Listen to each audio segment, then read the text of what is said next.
this time, we'll hear about the Atomic Energy Commission. Justin?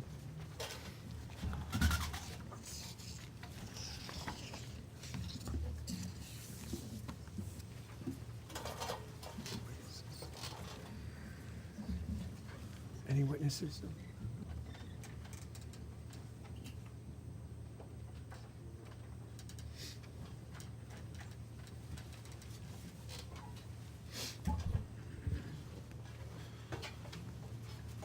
Thank you, Mr. Chairman, members of the committee. Atomic Energy Commission operates the state's only nuclear reactor. The reactor is used for research, training, experimentation, and third-party projects. Projects include radiopharmaceuticals and brain cancer treatments, and it also provides classroom training to University of Rhode Island, Providence College, and Brown University. This slide shows the governor's recommendation for FY 2011 and FY 2012.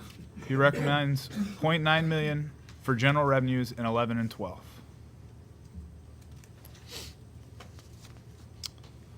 For FY 12, salaries and benefits make up 66% of the budget. Capital is 5%, operating is 26%, and contracted services is 3%. The governor's revised budget is approximately $20,000 less than enacted, and the governor's FY 12 recommendation is roughly $19,000 more than enacted. The governor includes 8.6 positions for 11 and 12. This is the enacted level of positions. As of March 12th, 2011, the commission has 8.6 positions filled. This slide summarizes the governor's FY 11 and 12 recommendation for salaries and benefits. It is approximately $1 million for 2011 and 12. This is roughly $18,000 less than enacted for 11 and roughly $10,000 or 11 for more than enacted for 12.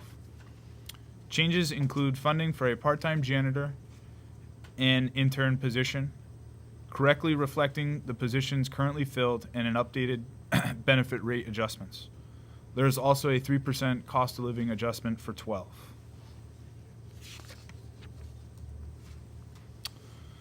The governor includes $0.4 million for his revised budget and $0.5 million for FY 12 for other operations. This is roughly $2,000 less than enacted and includes reductions to out-of-state travel, subscription fees, and building maintenance. In FY 12, the governor's recommendation is roughly $9,000 more than enacted for lecturers, student training on the reactor, and security services. And the governor also recommends $150,000 from Rhode Island Capital Plan funds for asset protection projects.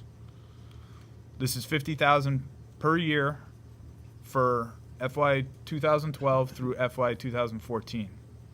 Projects include installation of security lighting, a new ceiling and floor conversion of space into a new lab, and the landscaping in the rear of the building. This concludes my presentation. I'd be happy to answer any questions you may have. Thank you, Justin. Any questions? Representative Slater? How much is the out-of-state travel line item?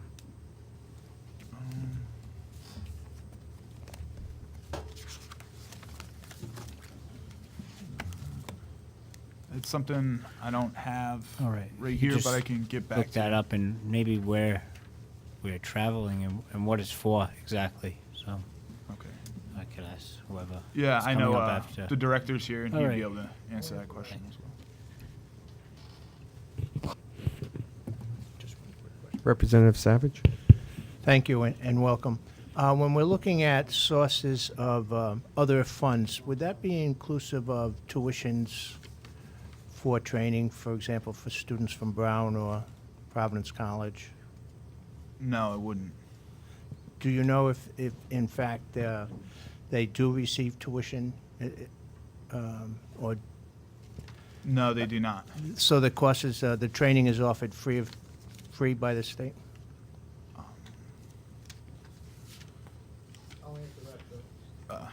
No. Terry would be able to answer that question, the director. Okay. Thank you. Any other questions? Thank you, Justin. I'd like to call up Terry Terrain from the director.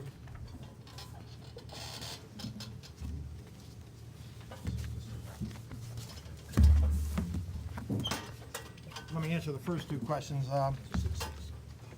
On the student tuitions, we have a nuclear engineering education grant that Dr. Nazar Sharif got from the Nuclear Regulatory Commission, and it's been $10,000 a year. It's $20,000 right now, and that's been funding extra student interns. We have one student intern on the budget, but we actually have 4 there, 3 from engineering at URI and one from physics that are actually doing projects down there, and that's out of his NRC grant. Why the NRC is doing it, I don't know, but he gets a big cut of it for his projects. As you know, Dr. Nazar Sharif has got the nuclear engineering. It's 6 courses, and it's part of the engineering program there where you can get a minor in it. We just had one girl from chemical engineering that got a job at the NRC for $60,000 starting in security after she left us. We've got another fellow from Africa that's going to be working for the Navy. He's going to be a Navy nuke. So we've got a lot of students down there. We've got one from physics. She's starting on some neutron activation analysis to do some studies for us. But there's a lot of interest because there are some good jobs out there. Travel, I'm glad you brought that up because my budget's probably going to go in the black because I had a fellow retire on me, and it's really hard to get replacements in the nuclear field. You can imagine. My assistant director, the last one left, he was a Navy nuke enlisted, and he was with us 6 months. And then he went to the Susquehanna power plant, and he started $150,000 as a reactor operator. He's up to $214 as an SRO. I can't pay that.